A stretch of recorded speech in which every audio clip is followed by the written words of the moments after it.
YouTube channel again. It's Eniola Shodikwe, and as you can see, we have an amazing sister, friend with us today. Thank you so much for coming. Thank you for honoring our invitation. Yes, I know it's been a while. We're sorry. We are so sorry. It took this long. We had a lot of things we had to take care of, but yeah, we're back and better, as you can see.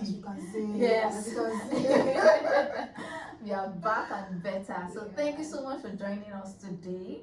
And if this is your first time of watching, this is a channel where we talk about relationship, marriage, singles matters, convictions with God. You might want to just click on the link to subscribe, give us a thumbs up, right? Like, comment, share. If you have any question, please do well to just send us. You can send us an email. You can just put it in the comment section. We're going to attend to it. Thank you. Thank you so much. So today, we're going to talk about something very interesting. Pretty interesting with my beloved friend. And interestingly, she's a writer. Yes. She has lots of books. So you can actually meet me. Send me a DM. I'll tell you. In fact, I'll put in this my description box, right? The books that she has written that you can always order from, and they're exciting books that they're going to bless you. I can tell you for free. Okay, so I have a year. We're going to be talking about pressure, single pressures, like pressures that you have to go through, that you are going through as a single person, probably in your 30s, in your 20s, in your 30s. We're just going to talk about it. She's going to put us through it, and then I just know that you'll be blessed. Thank you so much. So we have Sister Blessing. Over to you. Hi, thank you so much, guys, for tuning in, and thank you for always being on her channel. Yeah, so today we're talking about pressures, right? Yes. And one thing that is synonymous with waiting for marriage, is pressure. Like that's like the biggest challenge you get to face. Sure. And these pressures can come from anywhere. Sure.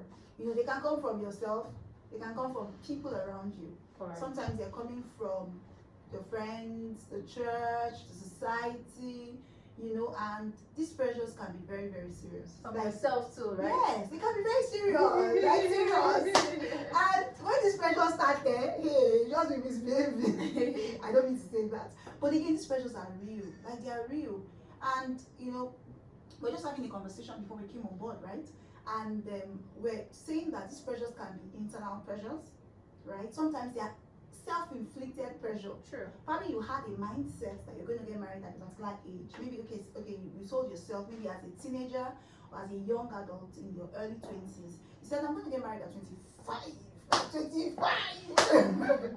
At 25 has come and gone. You're not 30. You're not 35. And because you have that mindset, that becomes a stronghold that begins to constitute pressure. You understand? Sure. You're like, nobody's pressuring you yet, you're pressuring yourself because of a particular thing, a particular expectation, or a particular something you thought, okay, I should have achieved at this time, and you're not there at the moment, and you start pressuring yourself. You start trying to live. So you have a particular dream in your head. You're trying to ensure that you force your dream on your reality. You understand? You're trying to force by force. I had this dream. I wanted to get married at this age. I want to still be very young. I want to have this particular look. But now you are 30 or 35 and you're having a bigger look, and you're wishing you are like when you were 22 and you had this. So there's just a lot of internal pressure. I see one of the things I remember, I think we've had this conversation before, where I was saying that the most difficult pressure to deal with is the internal one. True. Very You correct. can actually stand against the world. But when the thing is coming from beside you, you can't leave yourself and run away from your Very body. correct. So those pressures are there and they are extremely real. So that can constitute a pressure of my dream versus my reality. Another thing that can constitute pressure is, sexual pressure. Dun, dun, dun, dun, dun, dun. I know many of you that are watching are only you. But see, I'm still trying to be that only.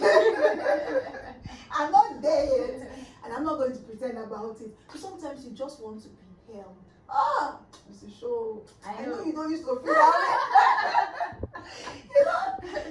want to be held, and you just want, and not to be held by a woman. After all, we are not homosexuals. You want that kind of special hug. Let me not say anything. I not say I'm not born again. You want to be held by a man, a masculine person. There's a way the chest of a man feel when you're held and you're hugged. Have you been held before? Let's not go into that one now. It's a show. Let's not go into that one. Okay. So like you just want to be held. So that's a pressure. That's one of the many type of sexual pressure. Sure. So you have that also, that kind of pressure, that kind of sexual pressure. You want to kiss the opposite sex. You want to really have sex, and you want to have meaningful sex. Like you want to enjoy. You don't want to, because you're a Christian, you don't want to do it outside the confines of marriage because you know God doesn't like that. So there's that struggle. And you know the funniest thing about this internal pressure, it's not anybody you can walk up to and talk to them about. Sorry, you know one annoying thing about this internal pressure, it's not everybody you can talk to about it. Sure. You can't just go to your pastor and say, "Sir, I feel like having sex." As like you just call the deliverance team. Say, "Come and do deliverance for this sister because she's not reading the Bible." People can say. So it's even worse because you have to either have friends, right? Christian friends that you can just tell them exactly how you feel. Sure. And if you don't have those kind of people, you're going to be stuck with those kind of internal pressure.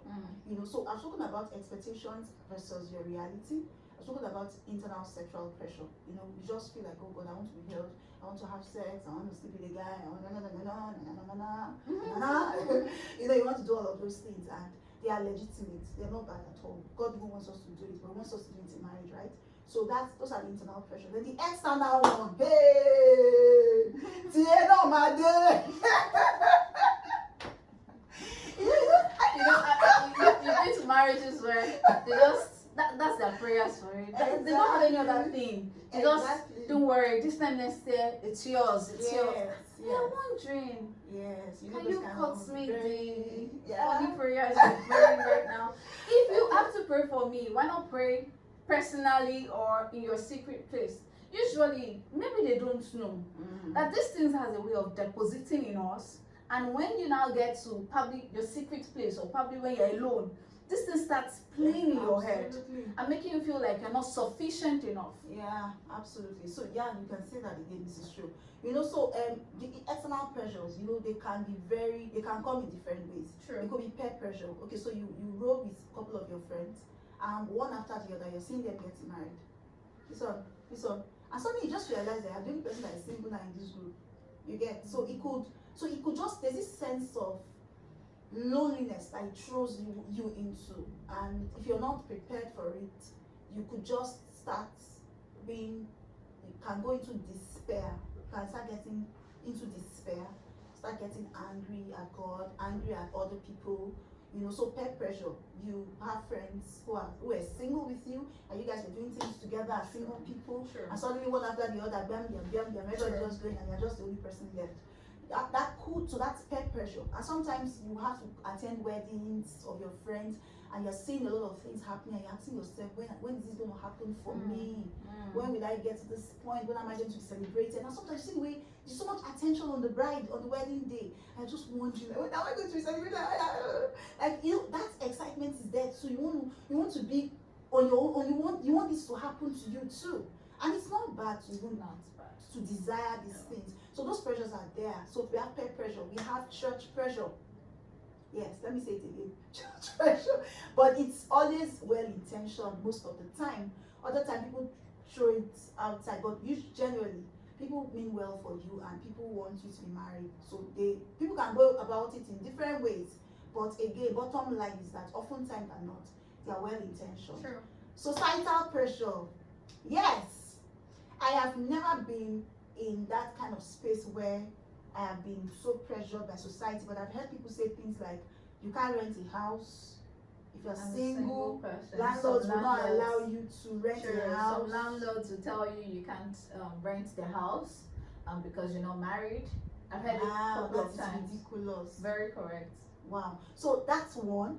Then I heard things like there are certain jobs they don't give to single people. Oh, really? Yes, that they just feel they are yet to be. I think I heard that there are some very sensitive positions in certain organizations because anything can happen. You can run away with the company's money or stuff like that. So you want to be sure that you have family and you have a particular location where they can trace you to. You know, I've heard so many crazy things, and you're wondering, like, seriously, you know, like, is it a curse to be single? You know, that kind of a thing. So, no, it's not. you know, so it's so a lot of societal pressure. There are people that they won't respect you until you have a ring on your finger. Correct. Yes, they will not. Very correct. You know, if so you sometimes it's just there in the society, and sometimes you're working with somebody that is married and someone just suddenly say, I can't aroma. The person greets the person, someone looks at you and like, hey, hi. Good morning. And the person who pretends as though you are not there. And you're feeling like, okay. And you know the truth is that even if the person did that intentionally, person did not intentionally do that. You know the way the mind works. Your mind just goes, okay, maybe because the person is married and wearing a ring and I'm not. You know the way the mind just goes in different directions. Very correct. And start feeling very bad and start feeling like, oh, we are being pressured. So these things are real. Like, they are very, very real. And the truth is, we really don't have control over these things. Sure. We don't have control. We don't have control over pressures that come from outside. See, no matter how much you try, there are certain people who have a particular mindset, and you can't change them by just simply saying, oh, I don't want you to talk to me like that. You don't have that control. But you have control over what is happening inside you. And that's where I want us to emphasize. Right? Okay. I want us to emphasize on this discussion on how do I manage myself and manage my own personal pressure. Because truth is, if you are not pressured from outside, if you're not pressured from within, truth is, if you're not pressured from within, right, it's easier to combat the pressure that comes from outside. Yes. If you're pressured from within, everything that is coming will just be entering, bass, and you will just go down. Okay. You see, that's why most military barracks are surrounded with high fences. You get? Yes, it's a ward of, but you see, what can destroy any military barracks is internal implosions. That's why if you notice terrorists will send somebody inside the barracks to go and implode from inside. Because already there's, so you must ensure that you keep your safe. You must ensure that your mind is safe. See, mental health issues is real. Ensure that you are safe from inside. Guard, like the Bible will say, guard your heart with all diligence, for out of it are the issues of life. So we must ensure that we have that where our inner space, our inner territory are protected. You know, we're going to get to that in a bit. How do you go about protecting that part of your life? You know, so you have to be sure that your inner peace is secured. You have to garrison it so that nothing gets in there and scatter the whole formulation, whatever it is that is there. You know, so just a way of just encouraging single people like myself and single ladies, men as well, is just a discussion we also had just a few minutes before now. You know, we're saying that there are certain things to guard yourself against. Yeah. Just guard yourself. Number one, don't lose your peace. You see that happiness that God by himself gives you. Don't trade it. I'm not joking. Don't lose it. You have to. Being happy as a child of God is your right. Is your right. The Bible says that with joy you will draw from the well of salvation. Is it salvation? You must look for big buckets. Is it that well? You must draw. You must draw. Yes. You must continually draw water, joyful water from the wells of salvation. Like it will be your personal pursuit. Nobody will help you to pursue it. You must ensure that you have peace, you have joy, and you have happiness, and you are happy. How you arrive at that place, it may take a long time, but ensure that joy is your portion. Very important. Like joy. Yes, very you important. Need joy. You need your own joy. In fact, when you get to a place and everywhere is sad, bring out the one that is in your pocket and anoint yourself. Out of your belly. You understand? If you get to a place and everybody's looking so moody, and everybody's getting, just look for the joy you put in your pocket. Anoint yourself. You know, and you just have to be happy. You just have to be joyful. You know, so that's one. Don't lose your joy. No matter what happens, Lose your joy. don't lose your joy. Then the second Very thing is important. don't lose your sweetness. Don't lose your childlikeness. Yes. I remember we had a conversation some time ago about this same issue. Independence, dependence. Yes. Right? Yes. And we also spoke to the fact that for many people who are single and they are kind of advanced in age, that sometimes we get into this place of despair that begins to change us unknowingly to us. Sure. Such that we can no longer be children anymore. We can't be babies anymore. We begin to, when people see us, they can see 40 on our head. They can see 39 on our head. They can see 55 on our head. We begin to carry our age, so we begin to carry So it in obviously. such that, you see, those things, like I think you also mentioned that those things are repulsive to good godly men. True. A man wants peace. True. In his space. But then you now come with gloominess, you come with anger, you come with, you will not even be attractive again to a guy. Very correct. Those things steal from our attractiveness, they steal from our sweetness. See, True. you need to just go all out and just be happy and just be somebody that everybody wants to be in your space. Because that's how a man will be attracted to you. If everybody already hates you, you are single, everybody already hates you, nobody wants to be with you, nobody wants to be around you, you don't have friends, you're unhappy. How will a man, even me, I don't want to be with anybody who is grumpy. I don't want to be with somebody that nags. You know, so don't lose your sweetness. Don't lose that thing in you, that childlikeness that is so sweet and that is so innocent and so joyful. Don't lose it. And I know. I think sorry to cut you. No, it's fine. I think the statement was you can be independently dependent. Yes. Yes. As a lady. Spot on, Rema. You can be independently dependent regardless of your age. So that when the man comes, you're not all this independent and then the man is looking for his feet in your life. I think that's actually one of the things. I think that's actually one of the things that pushes men off. Experience is not clear. I think this is actually one of the things that pushes this men off. You know, over time you've grown to be independent. Because, you know, I've waited for marriage 25, 26, 27, 28, 29, 30, 31, 32, and there is no man. So I've learned over time to fend for myself, to take care of myself, to do things by myself, to jump here and there, to do this. But in the midst of doing that for yourself, please do not take the childlike, do not take that part of being a child, being a baby, even if sometimes it might sound like, oh, as an adult, you know. No, even Jesus said, until you are a child, you will not enter the kingdom of God. So there's something about it. Deep. So there's something about being a child. Even Jesus said it. I mean, there's something about being a child. So it's so attractive. When two children fight, you can see them coming together in less than a minute to tell you how tender their heart is, to tell you how simple their heart is. So in the midst of the bustle and also of the day, of the year, I'm supposed to get married. Why am I not married? I'm supposed to do this. And then you're building monuments for yourself. You're building career. You're building this. There is nothing wrong in it. I'm a fan of build as much as you want to build.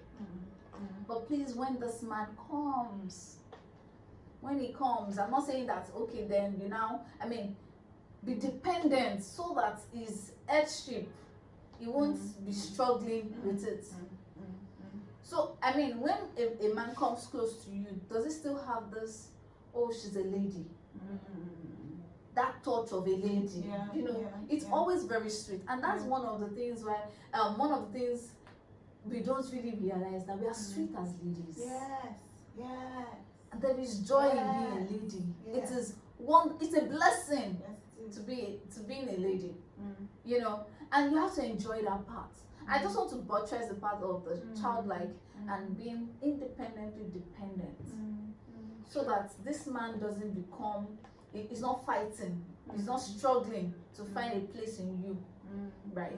So it's just to buttress Yeah, that. thank you very much. That's a very worthy buttress that you just did over there. So now, we've talked about the fact that you should ensure. So the first thing we spoke about was the fact that you should still be very joyful. You should have your peace, guard it with all diligence. Then we also spoke about the fact that you should be sweet. Because it's very attractive. Yeah, it's good for you. It just helps you as a person. Then also very attractive to the husband. You be married, me, I be married. So it's attractive to people or the husband that is coming. Then the other thing we like to speak to is don't lose your relationship with God. Key, the most important actually, because that one, because you can get to that point where you're angry, like you're angry at God. Yes, you're angry. In fact, you want God to come and prove himself. So sometimes it can drive into that point where you're angry with God, you're just angry, you're just bitter. And I know we get to that point sometimes. And I would like to also say that when you get to that point, it's a legit place to get to, but don't stay there. Don't stay there. Don't stay there. Ensure that you bounce out of that place on time. Out of it on time. True. So sometimes you get to a point where maybe you even think, or maybe you even thought God gave you a particular word for the season, and it's looking like this is it. The guy is coming. Correct. Yes. And you're like, okay, June. And wait till you're praying, June, where are you? God has said, and suddenly June just come and pass. And you forgive God. And you say, God, I so forgive disappointed. Yeah. I even went ahead to say, okay, God, I forgive you. I'll extend it for you. Yes, and suddenly you extended it by another 30 seconds, another 3 months. And suddenly the thing did not come. And you're like, after a while, actually, the Bible says hope deferred makes the heart sick. So your heart can get sick, right? Your heart can get tired. Of waiting and stuff like that. So basically what I want to say is don't get to a point where you lose God because you are waiting. See, there are people who have very good relationship with God and they don't even have most of their prayers answered. I've seen people like that. I think recently I was supposed to speak on a particular day at a particular event. It's a singles hangout. I was supposed to be one of their facilitators, and guess what? I saw this woman. At the end of the program, I had to go and give her a very serious hug. She was also a guest speaker, so we're on the speaking list. And this lady is in her 50s. Wow. And I mean 50s. She's still single, never been married. And I think when she was still trying to struggle with the whole being single, she had a challenge with her foot and it was amputated. And she came on a wheelchair to minister. You need to see the kind of joy that was coming out of this woman's life. And when she was talking about God, how faithful God was, Mama was like, sorry, I don't get how. Like, how do you? What I say? How can you be over 50? You don't have single, no you legs. don't have a leg. Like it was amputated. And you still declare God as faithful. God is faithful. Oh my. No, she was talking about it with so much childlikeness, with so much enthusiasm. She was acting as though she felt so privileged to even know him. Wow. And she felt so blessed by him. And I was like, this thing get level. It has. And I had to, at the end of the program, I just had to go and meet her. I just gave her this, we hugged for a very long time. I literally wanted to feel her body. Like, as if I was taking something from her. So that was just it. So you can still have a very sweet life, even when your biggest prayer points are not yet to be answered. Correct. So God is that faithful. The fact that you have air going through your nostrils, you have hope. The Bible says that the path of the righteous man shines brighter and brighter, right? To the perfect day. Yes. So it's a continuum. So no matter what it is today, it keeps shining. It keeps shining. Yes. So don't lose God because you're waiting. Yes. Amazing. It's a wonderful session with Sister Blessing in the house. She doesn't want me to do the proper introduction I would have done, but let me forgive her All right, so it's been amazing. Thank you for honoring our invitation. Thank you for having me. Thank you so much. I really do appreciate it. So please, if you have any question, you can just drop it in the comment section. If you have, do not forget to like, to comment, to share, to subscribe. Very important, because we'll be dropping videos back to back. You can be sure we'll be dropping videos now back to back. All right. So thank you so much for joining me this week. God bless you. Enjoy yourself. Bye. Bye. Bye.